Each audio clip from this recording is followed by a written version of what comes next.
Hello, desperados, and welcome to Trauma Patient of the Black Plague. If you are a fan of the darkness, the pain, the misfortunate, the misguided, the unseen, and the forgotten, well, then you're in the right place. Welcome to Trauma Patient, the Black Plague.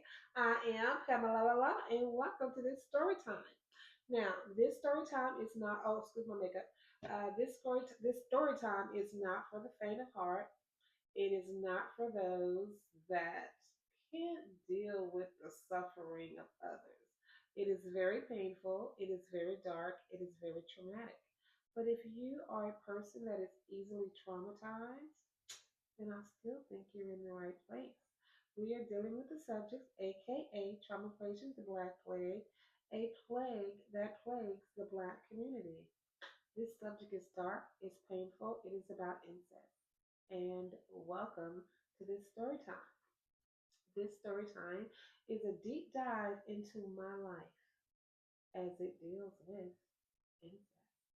I know that's a subject that's uncomfortable, that you probably don't want to hear it. You probably don't want to be next to it. You probably don't want to pretend that it's happening, or you want to pretend that it's not happening. Did I say that wrong? Either way, you're in the right place. You clicked here for a reason.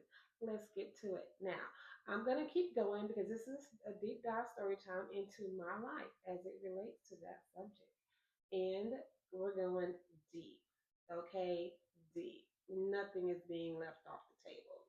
So I'm going to pick up from where I left off. And after you're done with this video, you just go ahead down below and you start from number one and catch yourself on up. Don't forget to subscribe. Okay, so we just left off where I had the terrible stutter, and finally my sister got me past the stuttering stage. It wasn't easy, it wasn't fast, and it wasn't fun, but she got me through it. And so at this point now, my dad is at the house. Like I said, always hot and cold. Some months he's there, some years he's not. He's there at this point. And for those of you that are from Dallas, Texas, like little old me, we are in Oak Cliff and we are living on 52nd Street or very near 52nd Street. I think it's, yeah, we're living near and about 52nd Street. So so here we are. I remember this day so well. My sister and I are outside playing. And you know how it is. You're outside with friends and you're mocking each other. You're having a good old time. And that's kind of what we're doing. Well, we're all outside playing, having a good old time. And these kids ask, I don't know how the subject started. Because at one point we're just kind of sitting around, yucking it up, having a good old time. And now all of a sudden we're playing I Dare You. And at this time we used to call it I Double Dog Dare You. What? That was the big dare. I dare you. No, I double dog dare you. That was the big dare. I double dog dare you. So here they are. We're all playing dare, and all of a sudden, how it began, I don't know if they were talking to my sister. I know it wasn't just me, but here we all are, and these kids say, I bet you. Oh, I know how it started. I know how it started. They were out because the pool was about to open. That's right. The pool was about to open. And we're all excited, talking about, we can't wait to go swimming. We can't wait for the pool to open. We can't. And this pool went from obviously the normal, 2 to 3 feet, but it went up to 7 feet. And it was just this long rectangular pool.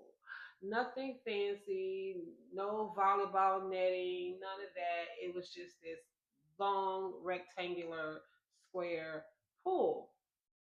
And it just so happened that our back and our balcony, well, not necessarily balcony, upstairs to our apartment, the railing there, it actually overlooked the pool. Our apartment overlooked the pool. So from our front door. Like you could sit outside our front door and watch every activity that's going on in the pool, and you would not miss a beat. I remember this so very clearly. So we're all outside talking about, we can't wait for the pool to open, and we can't wait to go swimming. And I think half those kids couldn't even swim, me and my sister included. But we're all talking that, oh, we can't wait to get in the pool. We can't wait for it to open. We can't wait to go swimming. All these things.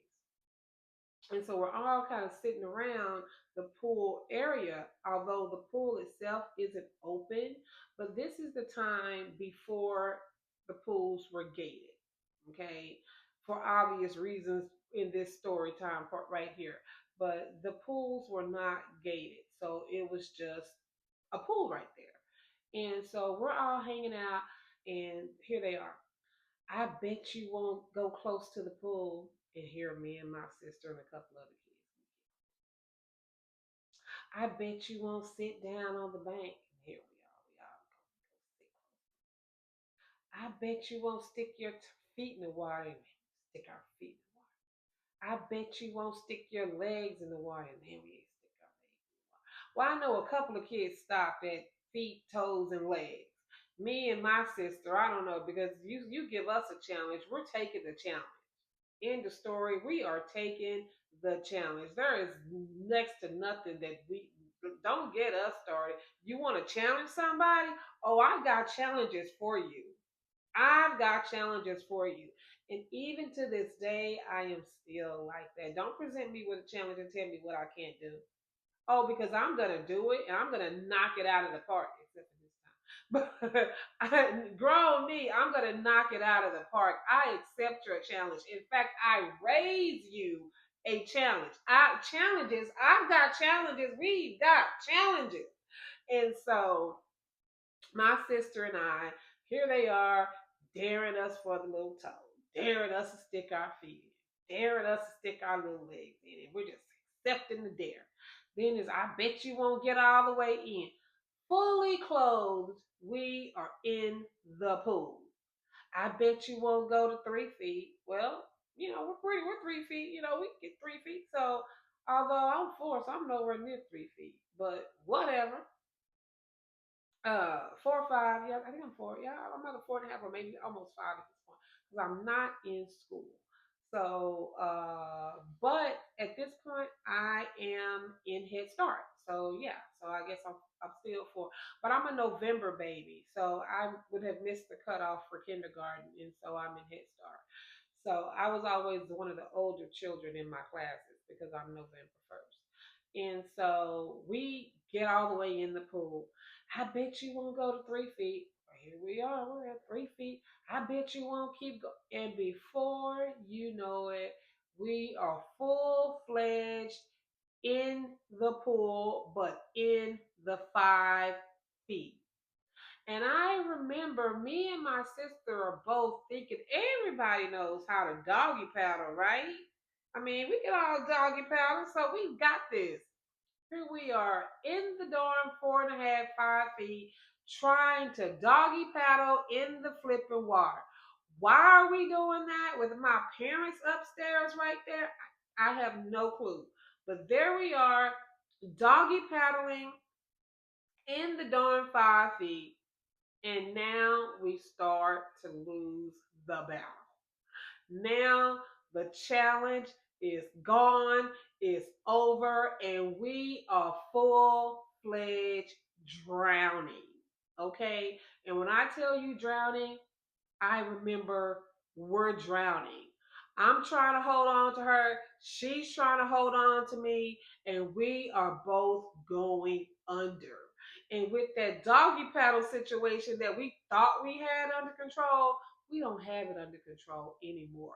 Because somehow we have morphed right over into 7 feet. And that's as high as it went. It went to 7 feet, no higher than that. And so we are somehow in 7 feet. But I'm trying to make it because I recall myself trying hard to make it over to the bank over on the other side. And when you're outside of the pool, it looks from here to there like, oh, I got this. I can right there.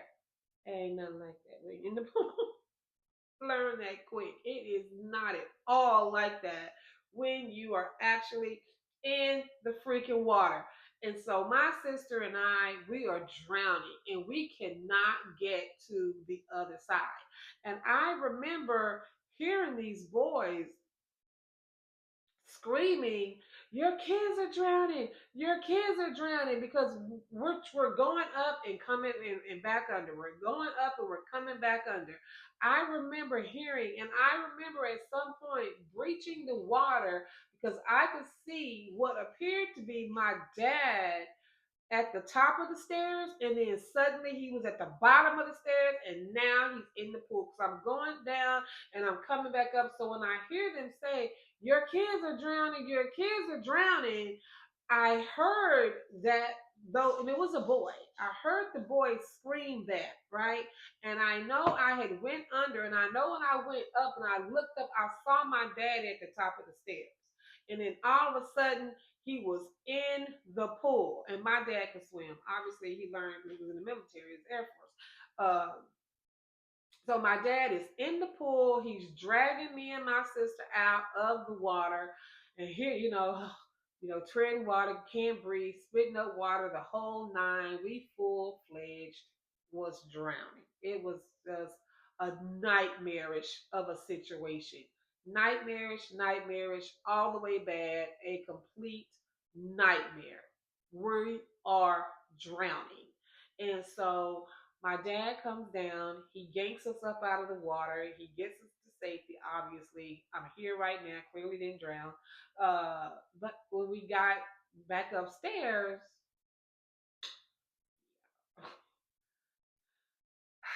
yeah, it was bad. We should not have gotten in the water. Obviously, we had no business getting in the water, and we knew we couldn't swim.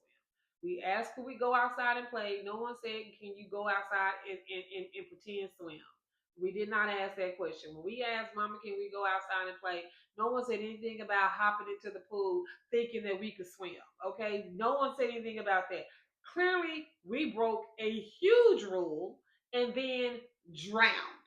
Okay? Well, we're drowning. So obviously, we deserved a discipline for that. I totally get it. I'm not saying we were innocent. I'm not saying that we didn't scare our parents to death. Because a parent to see the third, literally see, and my mom couldn't swim. Okay. So my mom was hanging over the balcony. Oh, did she come downstairs? I think she was hanging over the bathroom. I know she was screaming, "Robert, Robert, get her out, get her out. Robert, Robert, get her out." I remember distinctly hearing that as my dad is dragging us out. And her, she had two daughters. So she's screaming her, get her out. I don't know who he got first. Who did he get, me or my sister first, whichever. But one of us was left because I know I was either who somebody was still left in the pool because he's dragging us both out. But obviously he's grabbing one and yanking over and trying to get a scoop of spot. Because I remember him bear hugging us both. But then at the time that he's bear hugging us both, I think it was me that slipped because I'm the smallest. I believe it was me that slipped because I remember when he was dragging us up, I slipped down off the embankment and slid back into the pool. So that must have been when she was screaming, "Get her out."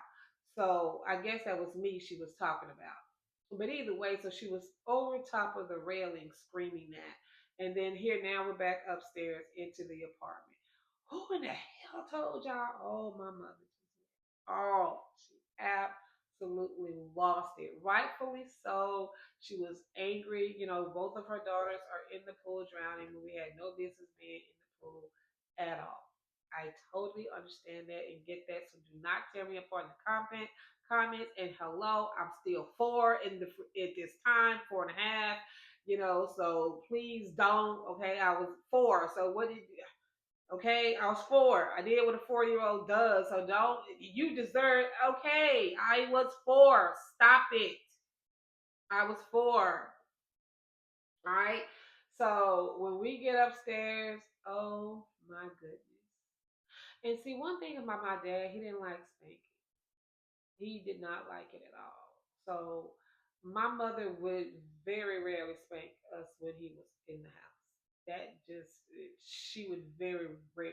That was very seldom that she would do that with him in the house. And he did not like her spanking me. And so he obviously could not make a difference. If I can't get a spanking, then my sister could get spanking. Different dad. My sister's from my mother's first marriage, so different dad. So obviously, if I wasn't getting a spanking, she wasn't getting a spanking either. So that was just kind of how that went. Neither one of us. If I wasn't getting one, she wasn't getting one. End of story. It's not like my daddy said, "Well, you can't spank Pamela and go ahead and spank her." No, it wasn't like that at all. Nobody's getting spanking. That's how it went. This day, she got ran for her belt, and I remember him saying, "Freddie, don't, Freddie, don't." They already learned a lesson. They already learned Freddie, don't. But she was livid, and she was not hearing it. She wasn't having it. None of that. We were getting it, and like I said, my mother's spankings were not a spanking. My mother's spankings were full fledged beatings. And we're going to get into that, why I say that they were, but we're going to get into it. They were full on 100% out and out a beating. Like this was not a spanking at all. My mother would spank us until she got tired. Okay, until she was huffing and she was puffing until she needed a break. And you know, when you're a kid, you're getting a spanking and you're screaming, at least we was screaming, "I'm sorry, mama, I'm sorry, I won't do it again, I won't do it again." She wouldn't hear any of that. She would never hear any of it, none of that. She would keep going until she got tired. And so I don't say that okay, we did not deserve discipline. Obviously, that was a frightening moment for our parents. But at 4 years old, I felt like even though in hindsight, obviously, I had no business getting in the pool. I knew I couldn't swim, and when we went outside to play, no one said anything about swimming. The pool wasn't even open for swimming, so why were we even in the pool? Obviously. Um, but in that moment, when she spanked us and the spanking was so violently done, I felt like I had just gotten a spanking for drowning. And now this is a 4-year old's interpretation. Okay. Obviously I had done something I should not have done. So my discipline was a spanking. And yes, your parents are frightened and afraid. But looking on at myself as a parent, I don't ever and and I didn't spank my children. I did for a little while, but it was very very seldom. We're talking not even once a year. And I just put stopped it all together, and we'll get into that as to why. That's down the line, but beyond that, my interpretation was I had gotten a spanking because I almost drowned. Because the only thing she kept saying was, "You could have drowned, you almost drowned." She kept repeating that over and over and over, that we could have drowned. We didn't know how to swim. We could have drowned. We could have died. And so I got a spanking. So I interpreted that as I got a spanking because I almost drowned. And that gave me a fear of water because I wasn't afraid, even though I knew that I couldn't swim when I got into that water. I wasn't afraid of the water. And when I was saved and before I got up those stairs, I still remember not being afraid. I remember, whoo, I can't, I just remember thinking, oh, I can't swim, I can't swim, I can't swim. But it was like I can't swim that well. I kept it was I remember it even in my head while we were going from the 2 feet to the 3 feet on. I remember just telling myself, well, I don't swim that well. I don't swim that well. It was I never told myself it was not something I couldn't do at all, and that's something I still tell myself even to this day. I don't do this and that well. but later I will get better. Like, for example, filming YouTube videos, right? I don't edit that well. I don't film that well. However, I know as I progress, I will get better. So I didn't tell myself that even as a young child of 4 that this was that anything that it was not something that I couldn't do. I distinctly always had this innate sense of that I can do it. It's just right now I don't do it that well. But I have never told myself that I couldn't ever do it. So even getting out of the pool, I still had a thought in my head was well, oh, well, I didn't do it well this time, but the next time I'm going to do better. I distinctly remember that. Even when he got me out of the pool, thinking to myself, well, I messed up this time, but that's because I don't know how to do it that well. The next time I'm going to be better. I remember telling myself that as I got out of that water. And when we got up those stairs, even while my mom, because she first started out, always the question before you really get in for it. Who told you to get in that water? Who told you? And then we go through the, oh, we were playing truth or dare, and they said, I double dog dare you. Yeah, the I double dog dare you. Somebody double dog dared you, and you just got in, and then it obviously escalated from with her from that moment forward. But I remember directly after that full fledged beating, I was afraid of the water, even though I still had an innate sense that I wanted to learn to swim and I wanted to, enjoy water activities. After that beating, I was afraid of the water because my mother she kept instilling in me that I almost drowned and I could have died. And again, this is a 4-year old's interpretation. So I believe that I had gotten this terrible spanking because I almost drowned. So I had a fear of the water. But I can say something good did come of that because directly after that, my dad insisted that I take swimming lessons. And I keep saying I because I'm telling my story. I'm not telling my sister's story because that's my sister's story for her to tell herself. And it's just not fair that I go and tell some of our things intertwine, but then there is a part where she breaks off and then I carry on. So that's why I keep saying I am putting her to the side, not that she's forgotten about, but she has a story of her own, and that's not fair that I tell it for her. So my dad did insist that I take swimming lessons after that. So now it was a journey for my mother to find swimming lessons for me to attend. However, um, this would come. It was a good thing. It really was. It was a good thing. But every good thing generally has a cost, and we'll get back into it on the next show. So we're gonna end it here. I tried to clean myself up from the last video, as y'all saw. I was just really upset.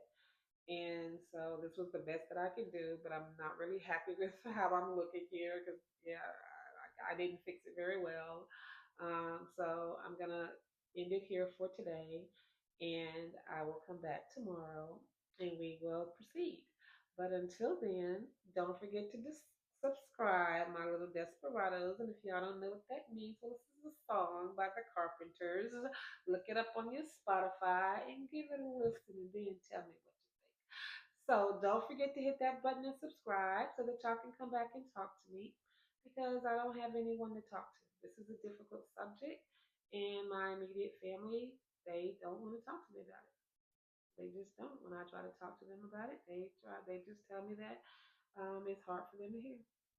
So I need someone to talk to because, as I said in my previous videos, I am batshit crazy, balls to the walls crazy, and I need someone to talk to, or I'm just going to keep getting crazier and crazier. And this is a subject that needs to be brought to the forefront. It is a subject that is cloaked in secrecy.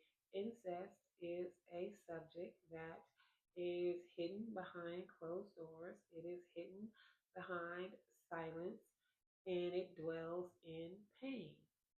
And, you know, being afraid to talk about it, believing to yourself that this does not concern you or you don't know anyone that's going through this is a bold faced lie. Yes, you do. We are in plain sight. We are in plain sight. We simply don't talk to you about it because perhaps there's something, a vibe that we're getting from you that suggests that you don't have an openness to hearing. And when we feel that way, then we simply won't talk about it with you. We feel like we can't. But you are a good person. And if you're not a good person, I know you want to be a good person. So you're going to be here to listen because I need help and you can help me. Okay? I'm not asking you for rent money. I'm just asking you to give me a listen. And um, if you don't find it too traumatic, then subscribe so that you can come back and hear the rest of the story. It's a very long story. We're going all the way in, starting from my earliest memory, which was 3, until present day. It's not going to be done in 30 episodes. It's not going to be done in 120 episodes. It's gonna take a minute because I've got a whole lot of life that I have lived, and not all of it has been pleasant, not even by a stretch of anybody's imagination, include my very vivid ones myself. So y'all come back and see me. Go hit that, hit that subscribe. Go ahead and that. Go ahead and hit that subscribe button, and I will see you in the next show. Goodbye, my desperados.